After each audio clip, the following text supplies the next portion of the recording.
feel like Kobe in the fourth quarter. This is the Dane Moore NBA podcast. We're brought to you by Prize Picks. Coming to you Friday morning. It's December 6th, and the Wolves are on a 3-game winning streak. Anthony Edwards called out the Wolves for being internally soft front runners the day before Thanksgiving, and they have not lost a game since then. Two of the opponents have been on the back end of a back-to-back when the Wolves beat them, and I guess the Warriors will be on the back end of a back-to-back tonight as well. And we're kind of at that point of the season where you got to kind of consider some of that sort of stuff. But we're not running away at all with the idea that all of a sudden the Wolves right now are the best team in the Western Conference or anything like that. But the vibe is definitely way better. I've got Wolves beat writer Chris Hine here with me. We're both out here in San Francisco. But Chris, you were in LA. You were in the locker room after that game. I was not.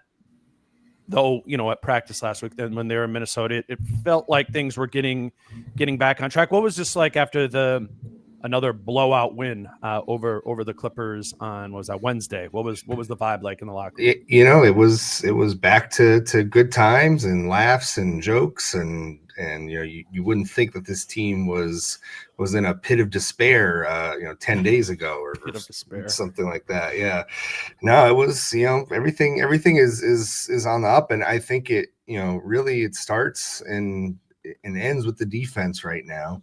Mm-hmm.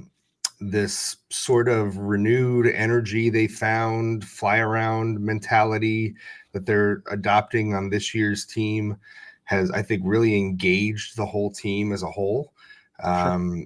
I think it gets them into games early. I think it gets them running more than we've seen in recent seasons and in recent weeks. And so, yeah, I think that's where it has started. And we've seen the last two games, they've started each game pretty well. And, I attended the Warriors Rockets game last night. Oh, you did go? And I did go, yeah, because I was trying to catch up with Kyle Anderson for something. And I was sitting in on Steve Kerr's press conference after the game, and you could have thought it was Chris Finch speaking because the Warriors have been going through their own rut. And Steve Kerr said, he's like, I've been in this league long enough to know that, when you're in a rut, don't panic, first of all. Second of all, when you get out of it, it's usually not a night where you hit 25 threes. He's like, it's usually 90 style basketball. You hold a team to 90 points and then you use that as kind of a springboard. And I'm thinking back to that first win of this streak. Game. That's exactly what that was for the Wolves. And I'm like, yeah, that's exactly what happened to the Timberwolves when they started this little streak. And you would have thought, he was talking about the Timberwolves because that's exactly where they were about a week ago. Yeah, no, that's great. And so maybe that is like, maybe not just with the Wolves, but teams in general who are in significant offensive ruts or just sort of maybe an overall chemistry rut, you start getting that back with defense. At least that's true for this Wolves team and guarding and kind of giving yourself like some stability. Even like we could point fingers around the whole Western Conference. You like look at this Lakers team right now, and I watch one of the recent games against the Wolves, and like there's just this when things are going well. Teams and players get apathetic sometimes, and then it looks like, then it just looks like it looks really bad. It looks like there's not it's not an effort there. It's like, oh my God, you need to blow up the team, or the coach needs to yell at everybody. Sometimes you just need to get a little bit of stability so as to be able to start building again. And frankly, that's something. Well, it's something the Wolves were elite at last year, right? Never losing more than a couple games in a row. Having a quick mindset or a mindset of knowing that you can get back to what you were when you were good. I think what was tricky for this Wolves team, right, is I don't think they knew what they were good. Right. Yeah. So when they hit that first rut, you're like, shit, like what are we going back to? What is our foundation? And though I think it's been up for debate, they've been pretty steadfast that the identity of this team is defense, and that's what they've relied on. That's what's got them back on track these last 3 games. What I said to you in the outline was, just for the first topic, was like, how back is the defense? Because it's back like some. It's but like, back. How back it's 90% back, maybe. I mean, I think they've jumped It's a lot. 7 spots in defensive rating over the last 3 Yeah. games. I think they morning. were 12th before that first Clippers game, and I think are they 5th now or something 5th? like that. Was it 5th? I thought it says on 7th on cleaning the 7th. glass. Oh, it still says 7th. Okay, yeah, but that's I was looking at NBA, but like in a week they jumped 5 spots. You know, yeah, that helps beat 2 teams by giving up 80 points consecutive. That's what happens. That's what happens. But I think to your point about kind of leaning on not letting things snowball more than a couple games like they did last year. That's what happens when you're a defensive-minded team. Yeah, I feel like, because defense and effort and all those things, they can show up on a more consistent basis more than your threes going in or even the offense, right? Like, but if you can defend, you can win a game 94-90. Yep. You can win those kind of games, and so when you're a defensive-minded team, you aren't as prone to these extended periods of hopelessness, I guess. Yeah, right. Because offense is just as reliant on chemistry and all those and vibes and all those things as defense. But if the defense is there, you can at least lean on that and say, well, if we're not scoring, we're not going to let them score at the very least, and we can sort of control that a little better. So when I'm looking at these things that we put together for, like, the defensive markers, right? Like what I put down was like the shutdown Harden. Harden was 1 for 10. You go, that might have been a little bit of Harden, But then there's some other stuff. There's the fly around communication element that we saw get better. I think Naz has been really kind of been like, I gotta be a center. Like, I gotta defend the rim. Yeah. I gotta rebound a little bit more. We've seen that was kind of coming. The interesting one to me, man, is this Rudy stuff. This Rudy looks rejuvenated. Denial. It's crazy. Did you? Sorry, I haven't. Just because I flew yesterday and then kind of got here, didn't look at anything from the locker room afterwards. Did you guys talk to Rudy after that game? We did, and he compared himself to a gladiator. So I saw your tweet. I'm sorry. That tells you where he's at right now. Yeah. Hey, dude. He's feeling pretty good right now. He's feeling pretty good. No, they were. It was. I mean, how many times did he do that in that game and then just took the ball? And it's almost like he's been doing it his whole career. Was it I actually think it was 6. I think 6 times he denied the ball from Zubats. Yeah. And I don't know if one time it was didn't get credited for a steal because whoever the point guard was just threw it out of bounds. But anyway, we should describe this for people who maybe didn't stay up at 9:30 for the Wolves Clippers game. Rudy just decided to deny the ball to Ivica Zubats, no matter where Zubats was. Which is not, normal when we think about Rudy trying to lurk back by the rim, but Harden and Zubats like to kind of do that little thing where they get action, right? Where Harden throws it to Zubats hands it back off to him, and now Harden can kind of, Jaden's maybe got pinned on Zubats there. Harden's got a little bit of room.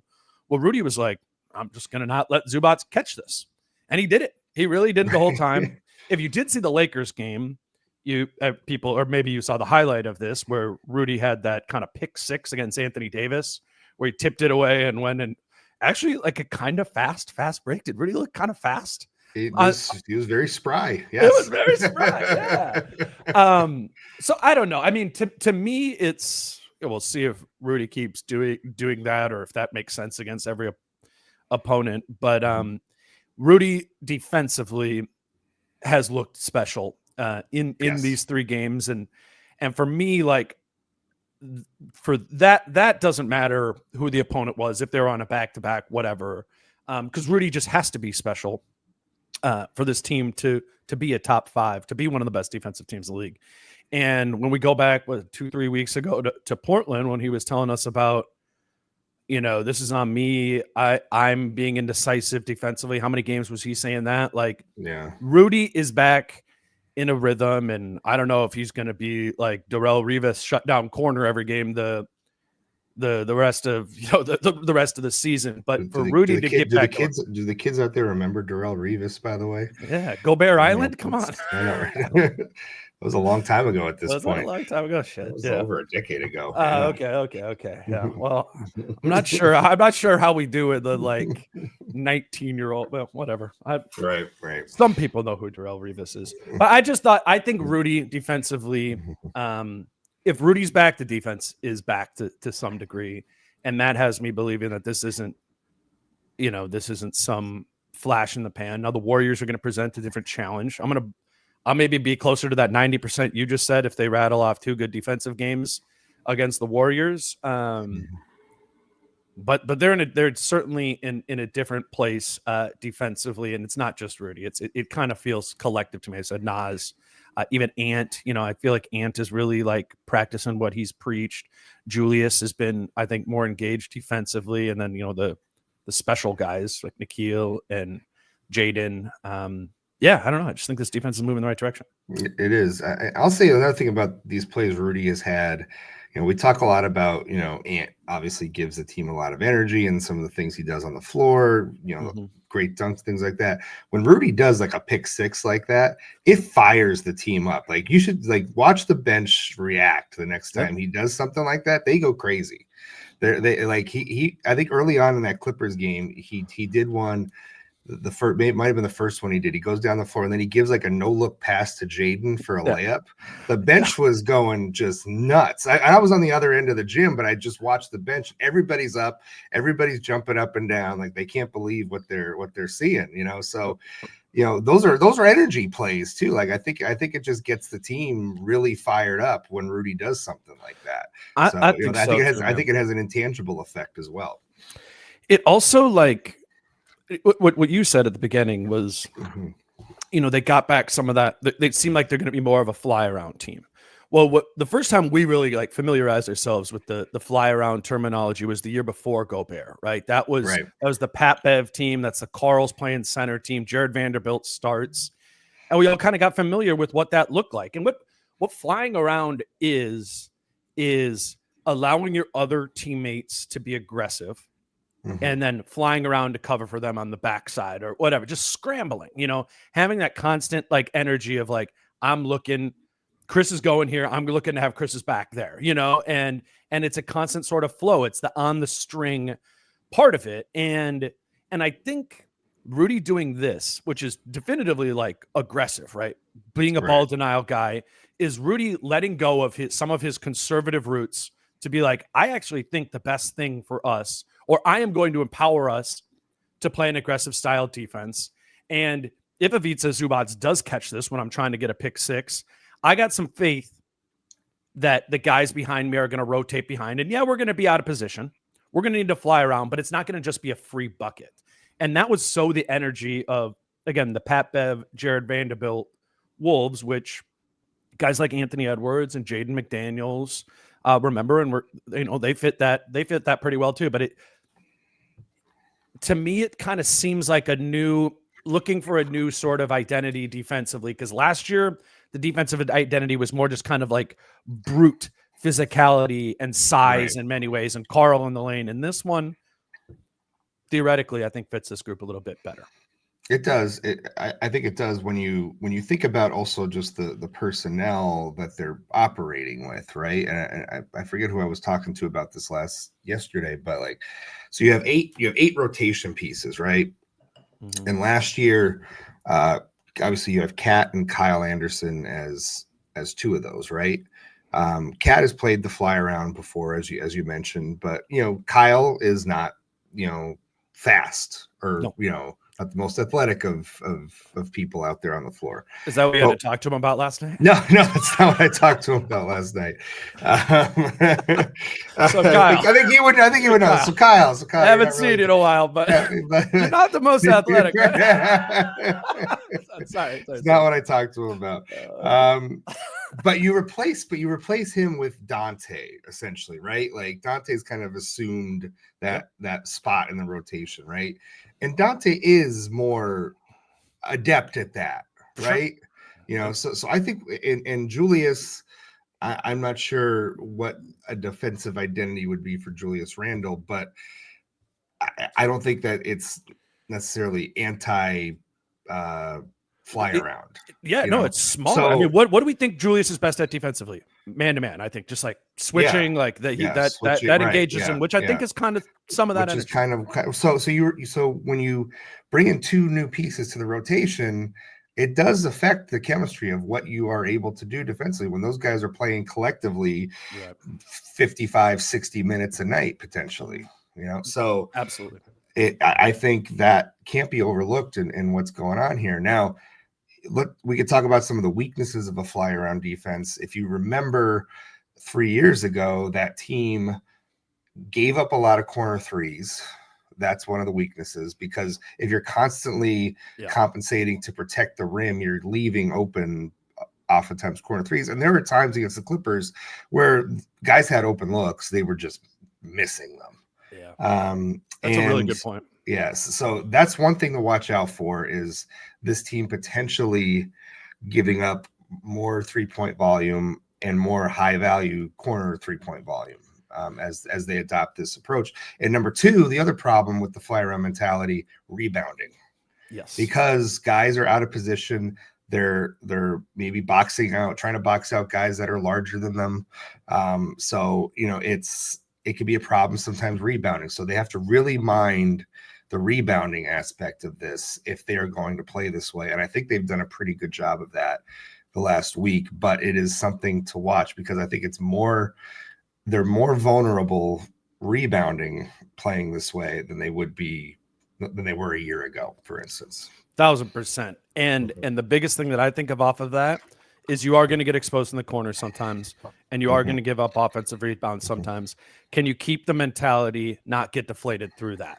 If it's, in 4 possessions, the Warriors hit 3 corner threes in those 4 possessions, can you keep that same energy, and can you continue to do that? Can you, if Kevon Looney gets a handful of offensive rebounds tonight, can you make the decision to go and be on the glass, the next possession? It's, so much of defense is just like endurance, mental endurance as well. Let me grab our first break to let everybody know that today's show is brought to you by Falling Knife Brewing Company. And if you are looking to go out for either of these Wolves Warriors games, they are late, but Falling Knife is staying open late for those. So I think it's a 9 p.m. Local time start. The Falling Knife will be open for the entirety of that game. Sunday, I think it's a 7:30 local start, but they will be staying open later as well. And like we said, all season, Falling Knife's thing is, if there's a Wolves game on, it will be on at Falling Knife. And on that note, Christmas Day, they are going to be open from noon to 6. I think the Wolves play at 1:30 Central Time. I know it's a holiday, but sometimes people go out, you watch a movie, go do something like that. Sometimes you need to drink on a holiday. Yeah, that's true as well. So Falling Knife will be open for that Wolves Mavs game as well. So we just want to always have Falling Knife Brewing Company on your radar. Today's show is also brought to you by Treasure Island Resort and Casino. It's been cool to work with Treasure Island and go there a few times since I partnered with them, to just see that there's like a lot more going on there than it just being a casino. And they're really leaning into events this holiday season, because it is Treasure Island's 40th anniversary. There will be live entertainment every night at Treasure Island, December 26th through 31st. So it's kind of the idea, if you have some time off, you wanted to make a night out of a trip down to Treasure Island, there's always going to be something going on down there, particularly around those times. Pop Rock is performing there on the 28th, and on New Year's Eve they're having an 80s themed New Year's Eve party in the event center. So I just do want you to, maybe you're thinking, I'm not a gambler or a casino person. Doesn't mean Treasure Island Resort and Casino isn't something for you. So just keep them on your radar as well. And for more information and a full list of Treasure Island's promotions, you can visit ticasino.com. All right, Chris. Smart. We started with the defense. I've been kind of, thinking about, even prior to these last 3 games, like this team, or, we've been talking about, like, this team just got to play a little bit faster. Part of being a better offensive team is just going to be looking to play with a little bit better pace. Can't be no reason to be last in, fast break transition stuff like they have been. That made a little bit more sense with the identity of last season's team, right? When there was the Kyle Anderson, the Karl Anthony Towns stuff you were talking about. And I think, right, we're starting to see a little bit more intention. This is never going to be a fast team. Whenever I ask Finch about it, he's like, all right, chill. We got Rudy. We're not going to be this team that's running all over. Listen, you. if Rudy's initiating a fast break, I mean, yeah, right, then they're going to be number one. Yeah. So do you think do they need to be playing defense like this where teams are missing shots, where they're forcing turnovers to be a fast team? Because that's the connection here of this last. Well, I think it's the turnover. Faster. I think it's the turnover connection. I think it's just clearly the turnovers leading to transition is the easiest way to get fast break opportunities. It is not, especially last year's team was just. They did not force a ton of turnovers, but they just made you miss. Right. And they usually got the rebound when you missed. And so that's not as, I mean, yes, you can get on transition doing that, but it's much easier to get a steal on the perimeter and take off as it is to Rudy grabbing the ball in the lane off a miss and then trying to run off of that. So I just think it's, yes, I think this style of play will help with their transition because has it been, have they forced 20 turnovers in 3 straight games? Or close to it. I don't think it's, I think it's fairly obvious that's what's driving it. So it isn't a chicken egg thing. It's that's the chicken. however that is the chicken forcing turnovers. Yeah, exactly. But it, I think too, once you start feeling that a little bit more, you can go to it. You can go to it more often. And even I thought in the Clippers game, it wasn't just like pushing the ball up the floor. It seemed like more decisive in the half court. And I thought with Julius Randle in particular, like he's the most likely to kind of go into his Carmelo, right? Like jab, the defense sort of sets. And I don't know if he said anything about this after the game or if you guys talked to him, but he was just gunning threes. Like it seemed like, I don't know if it's the way that they were covering him or if they talked to him about it, but it was like in spots where earlier in the season, I could picture Randall catching it, kind of assessing the floor, looking for his drive. He really just kind of like grabbed it, squared, and shot.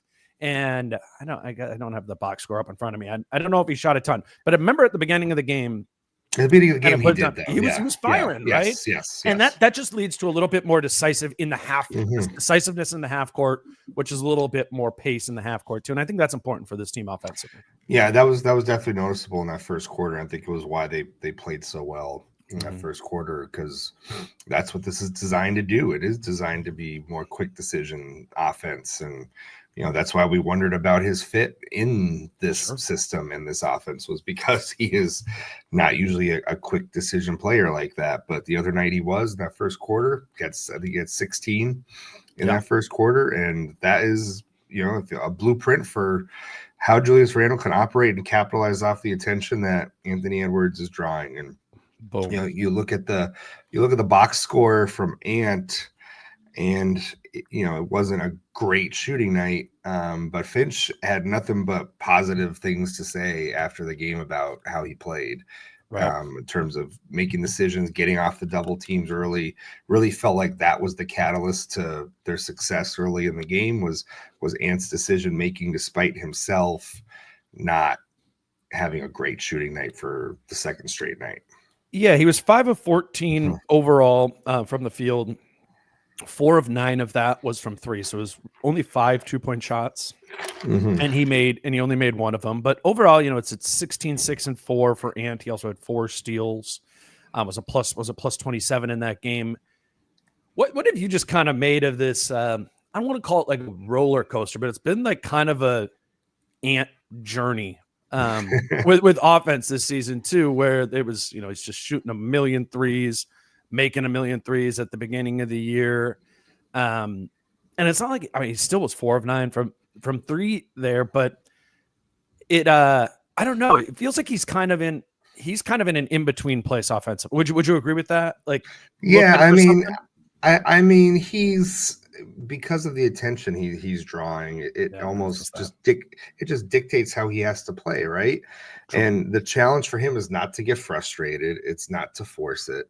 And he's doing a better job of that at this stage in his career than he was, say 2 years ago or 3 years ago. So that's the challenge for him, is just staying steady, always making the right play when it's there, and Don't get trusting frustrated with it. and don't get frustrated that you're not getting your numbers, and don't let it affect the other end of the floor. I think Finch had something to say. I forget it was before or after the game, but there was one of the things that they had talked to Ant recently about was don't, let your defense slip. He thought that Ant was sort of quote unquote resting on the defensive end of the floor. And they pointed that out to him. And so that's been a point of emphasis with Ant over the last couple of games, is not resting defensively. And so it feels like that's picked up over the last couple of games as well. So it goes back to also what we were talking about early in the year with Ant, which is when the shot making and the scoring isn't there, are you doing all the other things that you need to be doing to impact winning on this team? And I feel like he is in that spot right now. And that wasn't the case, say, in Portland, for instance, during those games. And it leads you to this like optimistic view of like, okay, if it does, the defense has to like loosen up a little bit, and not give him all that attention. Well, here's an opportunity. Or even if they are going to put 2 on him the whole season, okay, Ant, this is where you want some more easy buckets. It's got to come in transition. Or Julius or Dante or Nikhil or whatever. You got to find Ant with those hit ahead passes where he can catch the ball, look to immediately attack against the non-set defense. Even if it's those like, I always think for Ant, it's not necessarily transition, because whatever, he's going to get those. And if he gets a transition opportunity, he's gone, right? That's a dunk. He's faster than everybody. But in the semi-transition spots, can Ant like look to go and attack decisively there when it's like, all right, maybe it's 4-on-4 here, like Rudy and the other center are kind of coming. It's not a clear advantage, but you're Ant, and they're not here set up and loaded up against you. Like, I think it starts with that stuff. And then you start, it doesn't make sense for him to be 1 of 5 from 2 and 4 of 9 from 3. Like, there's got to be ways to kind of get more of those 2s and some of those. Yeah. And that's been a little bit of a story the whole season. And those are the things he's finding. But the best way to find them is to not get frustrated with the status quo, which I don't think he is. And that's because they've been winning and other players have, picked up the scoring elsewhere. Like you said, Randall, 16 points in the first quarter. I really do think Ant is cool with like, all right, Julius is going here. Like, fine. I'll find my opportunity. I'll find my opportunity later or when they need it. So he's part of the offense leveling up to the next level.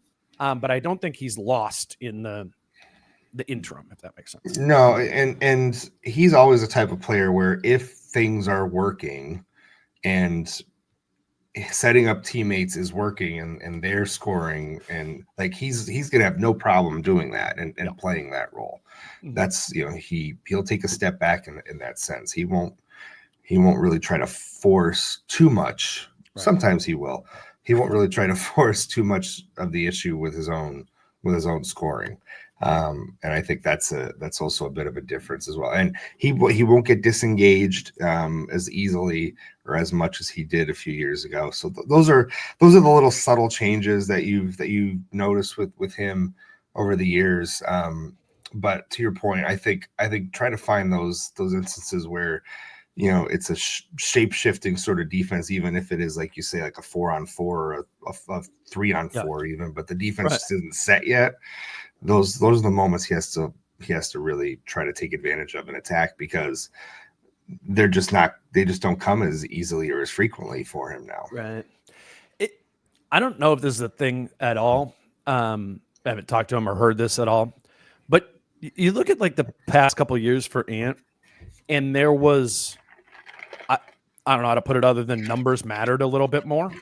Mm-hmm. Where like just to get the All-NBA, right? He to get the max kick up in his contract from the 25 to 30%, right? He had to make All-NBA, which needs to like come with some numbers, and I think it did. He's just kind of at a spot where, like, if the Wolves are good and Ant is just solid, doing Ant solid stuff, like Ant's going to make the All-Star team, Ant's going to make All-NBA, right?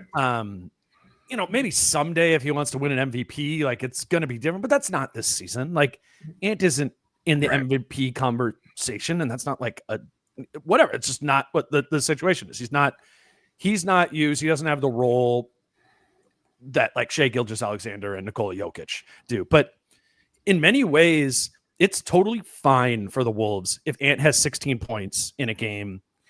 The Wolves as a group are playing good defense, and other guys are rolling. Like he doesn't have to be concerned about any of that stuff. And I don't think he's a guy who really was that. I don't think he's ever been like a big like stat counter. Right. But that there was external factors leading to that. He's a star now. He's Santa Claus. He's everything. Like somebody's writing a book about him. Right. Are you trying to give me a title for my book, Santa Claus? Is that what we're? Have you not seen the Sprite commercial? I have. Yes, I have. Yes, I have. I've seen all the commercials. Yeah, I believe it. I don't know. Am I making something up there?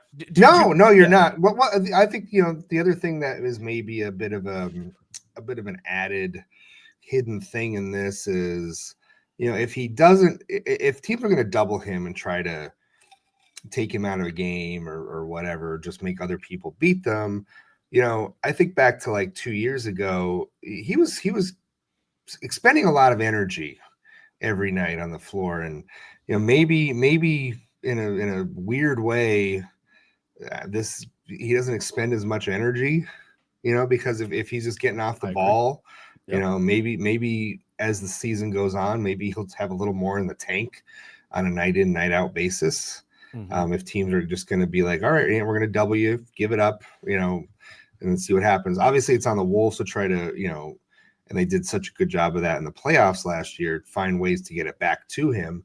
But I also think it's imperative that they get some of these other guys going. Yeah. We saw Mike get off to a slow start.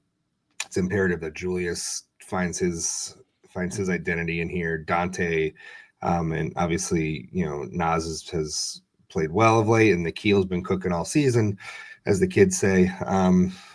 So I think it's just a little different mindset that he's got to come out with every night compared to 2 years ago, especially after Carl went down 2 years ago, where it was every night Ant's got the ball in his hands.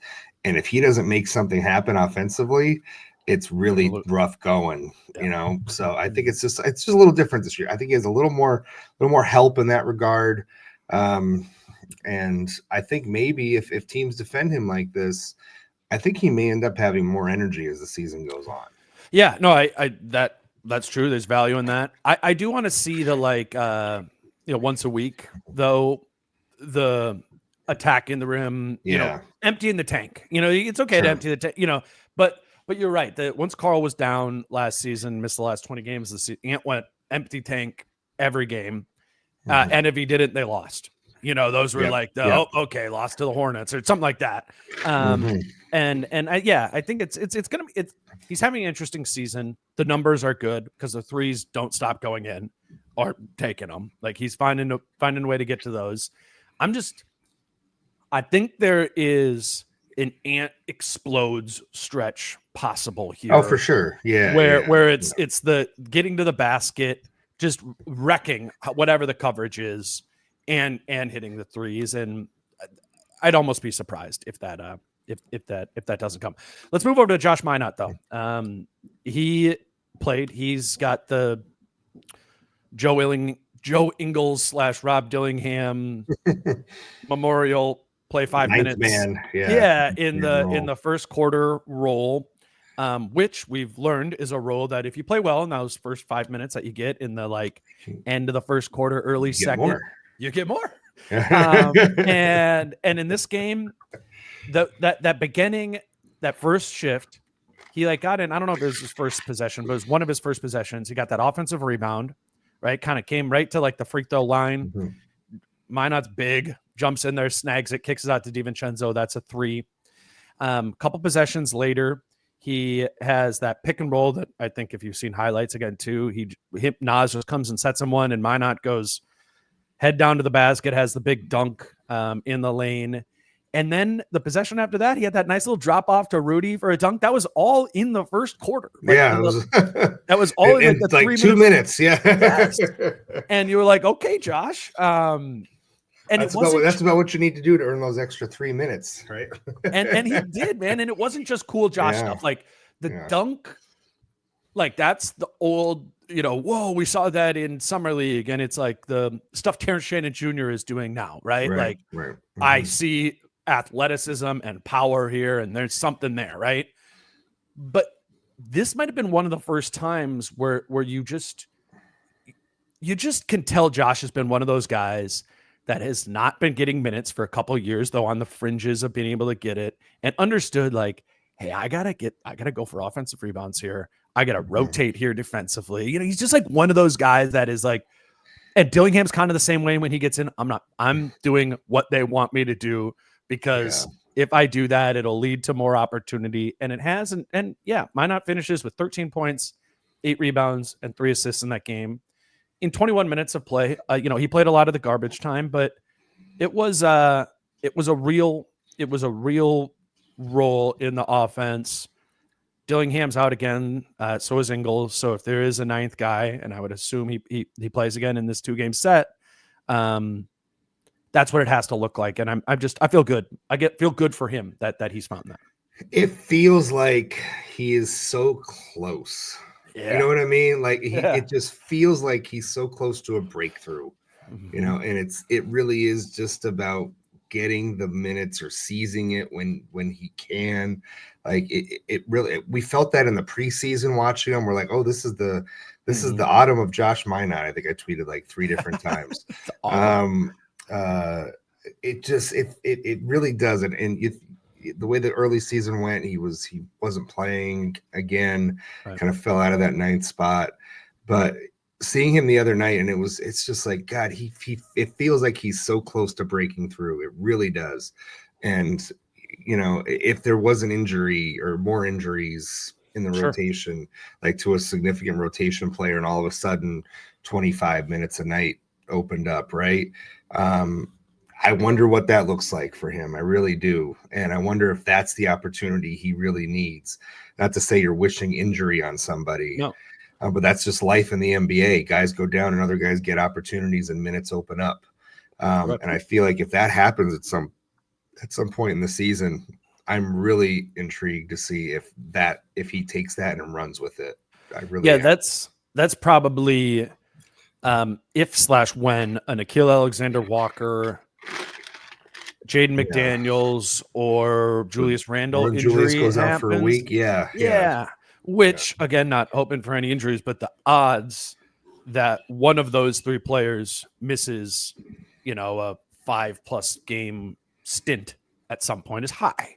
And that will be, I'm with you there. Like, it will be cool to see what Minott can do in that opportunity, because I know everyone is like, oh, it's like the 8 guys, there's no more minutes. Well, if you take out one of the 8 guys in the rotation who are suddenly there's minutes, right? Yeah, there's 24 minutes, like a lot, that's like a lot of minutes that become, made available. And I would assume, if let's say Nickeil got hurt, right?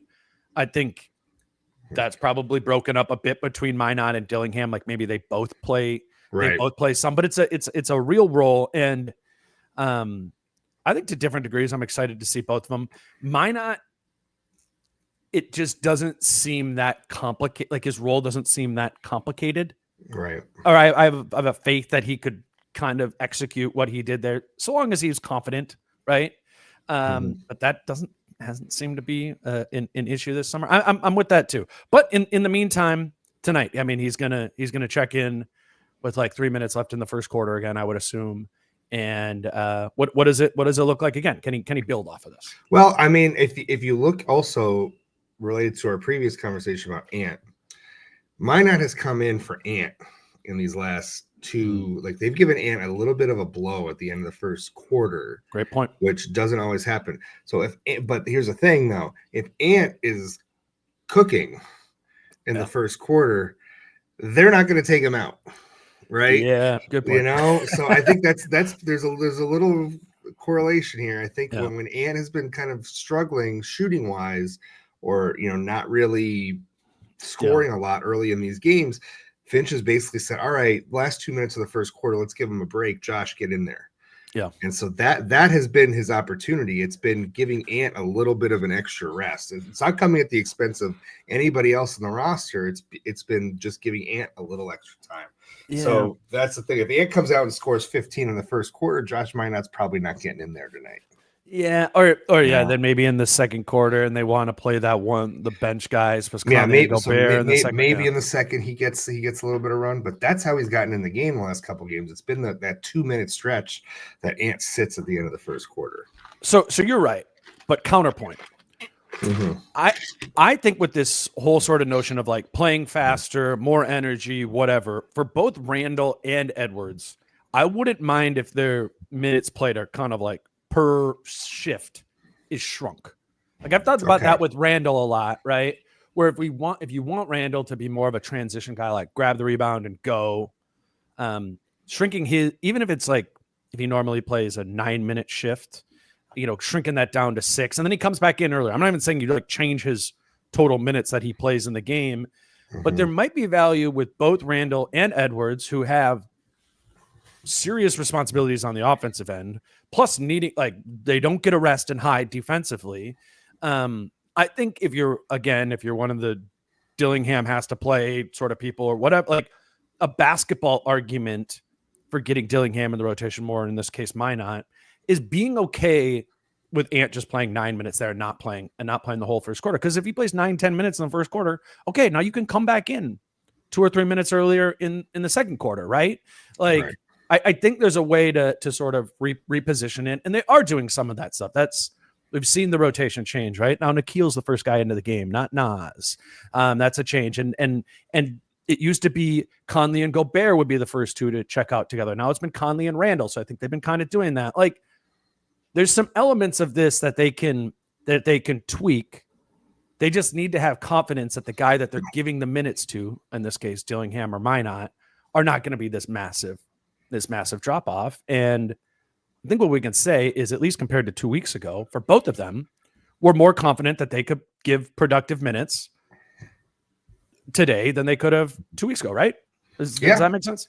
I think so. I think with both of them, when Rob does come back and Josh as well, I think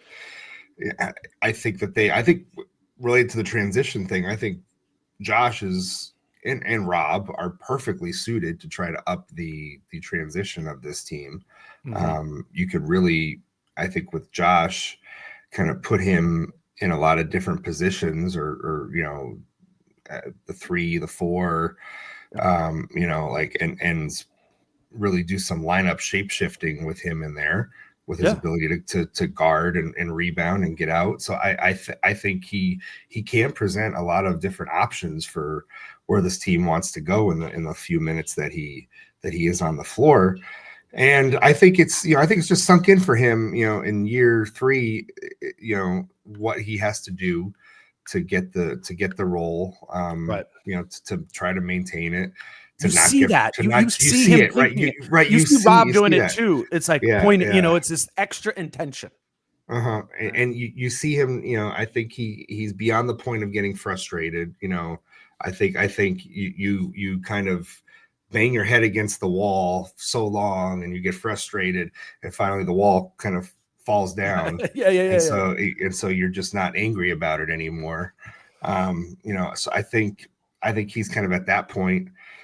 I think I asked him about it back in Chicago in the preseason. I said, how did you kind of deal with the fact that you weren't playing all this time? He just goes, Hakuna Matata. It was a very Josh might not answer. I know. That's great. So I think he's kind of reached this piece with where he's at, and I think it helps him, so that when you are sitting on the bench and your number is called, your head is clear. You're not sitting there each night stewing like this. What if I just need to get some minutes? You're not sitting there like angry in your own head. So his head is a little clear when he comes in the game, and you're able to have a moment like the other night where you can make a huge impact in 2-3 minutes. We'll see what happens tonight. Mm-hmm. I still am skeptical. No, you're right. Like I said, you're right. Being you're right. Rotation. I mean, what was it? A few days ago, like I think we were asking Finch pregame, has Rob earned minutes, and I think he played Yep. like 6 minutes that night. Yeah, So I mean, listen, it's an 8-man rotation, and 8-man plus whatever sort of minutes Josh. Yeah, no, you're right. That is a good thing to remember. Like the role is eight, or the rotation is 8 guys plus 1 guy playing 5 minutes, and then maybe they earn a little bit more. Last thing before I know we have to go to shoot around. But I really do. I always try to come on these trips when it's 2 games in a row. Feels a little bit like a baseball series, or a mini playoff series. I think it's fun when they play the same team twice in a row. You get it's not just what happens within the 2.5 hours of that one game. It kind of feels like a little bit of a collective bigger preparation for the opponent, because it's going to be some more adjustment in between. And you leave remembering the trip, right? And I think even if you're not on it too, just at home, like we remember the Portland 2 in a row, right? And that went the other way. But I think of, last season when they were here, they played they played Golden State 2 games in a row when they were in San Francisco for multiple, and it was really a turning point in the season, or something to point to. Obviously, we remember the Gobert Draymond chokehold in that, but it was 2 games, and the Wolves it's what really started charging them. I think that was mid-November last year, where they went on that won 16 of 20 sort of games. It was in the middle of that. It's kind of like some fuel for it. So what are we looking for here in these 2 games? I think the main thing is how much of this defensive energy and overall good vibe sustains when you're not playing. I mean, the 3-game winning streak they played the Clippers in Minnesota. It was the Clippers' 4th game of a 4-game road trip. And in that game, I mean, that one's not that terrible, but it's not like you were getting the Clippers at full juice. They beat them at Target Center. Right. And you're playing the Lakers on a Utah to Minnesota back-to-back, which, as you know, that kind of stretches the limits of how far the NBA will let a team travel for a back-to-back. That's a bad one. That was a bad one for the Lakers. And then the Clippers were on a back-to-back too. The Warriors are on a back-to-back here as well. Again, I'm not saying that to strip away from, because the process of what the Wolves did in those 3 games was good. I thought it was encouraging, moving in the right direction. But here against Golden State, we're going to see how much of this can kind of sustain through I don't know. What is your take on how much to embrace these 3 games versus needing to see more? I think it's good to temper it with the schedule, because I am a big believer that the schedule matters in how a team is playing on a night-to-night basis. I really do believe that in 7 seasons of covering the NBA, that a team's travel schedule and rest really does have an impact on how it shows up on a given night. But that being said, it's not like they were, doing this in that Portland back-to-back, for instance, right? It's not like the Wolves were coming out and taking care of business on nights like that. So I think it's not a huge step in the right direction, but it's a step in the right direction, that when a team has been at least vulnerable these last couple of nights, the Wolves have come out and basically curb stomped them. Yeah. So that's, they're doing what they have to be doing in these situations, and that was not happening a month ago. So that's encouraging. I didn't watch any of Golden State's game last night. You were there. It was a rock fight. Yeah. So I looked at the score. It was like 93, 96 or something like that. I'm like, okay, yeah, Houston, right? Do you think Golden State is susceptible? Because I will say, when I watched the Clippers' first game, the front end of their back-to-back before. Well, I mean, and I was like, okay, Steph, the Wolves can we'll see. Him. I mean, is Steph playing? Is he not playing? I mean, they listed him as out because of injury management. So I don't know. I haven't seen an updated injury report, but injury management would tell me that he could possibly come back if it's just management. I don't know what's going on there. So I mean, for me, it comes down to, is Steph playing or is he not playing? Yeah. And it's a different Warriors team, whether or not that guy is suiting up or not. Injury man, I mean, to Zapruder, it's like injury management. It's like, okay, so is that we're only playing you in one of these 2 games of the back-to-back? That's what I'm saying. Is like, and maybe he just felt like he needed last night off and whatever. So I'm curious to see if that's what that ends up being. But the Warriors, the Warriors are the anti-Wolves. in terms of rotation. Steve Kerr plays everybody. Yep. It's like everybody's getting playing time out there. For It real. doesn't matter who you are. 12, 13 guys on a given night. It really is the opposite of the approach Chris Finch has taken. And, Chris Finch, the calls are for him to lengthen his rotation. In Golden State, the coverage is, does Steve Kerr need to shorten his rotation? Totally. So it's like entering a whole different world out here. It is. So, yeah, I mean, they start Looney, Kuminga, Wiggins, Heald, and Podziemski.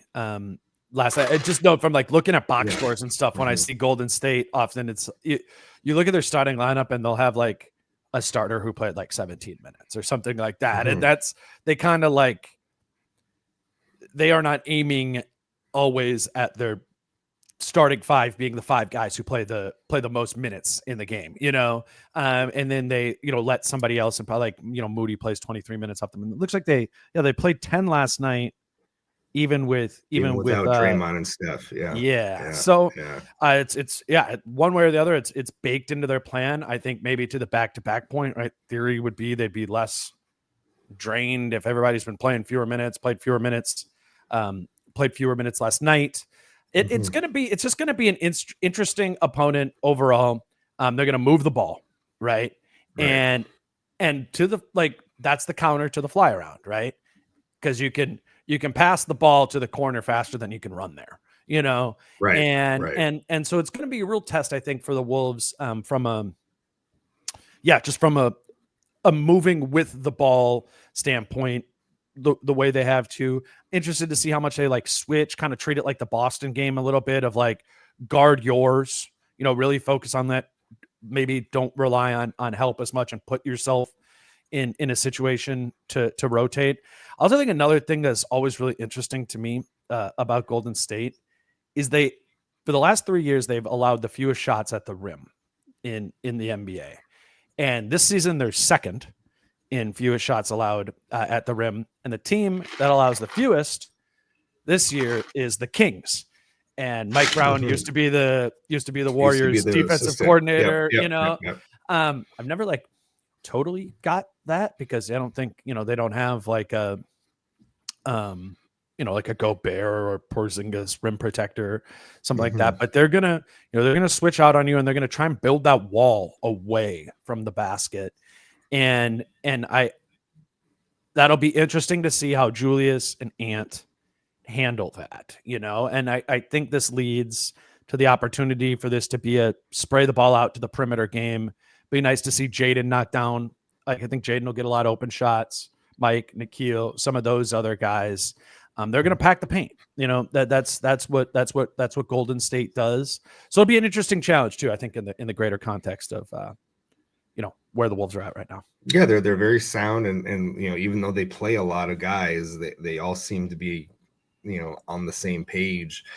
I thought for as much of a rock fight as yesterday's game was, that was a big win for them. I mean, that was impressive, and sort of what they needed to get out of this little funk that they're in. So even if Steph doesn't play, they have a little bit of juice and confidence coming off of last night that they can make it work without those guys in line. And the way they make it work is playing really tough defense. So I think regardless, I think this is going to be a good 2-game stretch, and it feels like they've done this a lot in San Francisco over the years. They've had these double headers out here, and if it always feels like a defining moment early, and they always come early in the season too, and it always feels like these trips are a bit of a early defining moment in the season, one way or the other, when they have them out here. Yeah, a barometer for sure.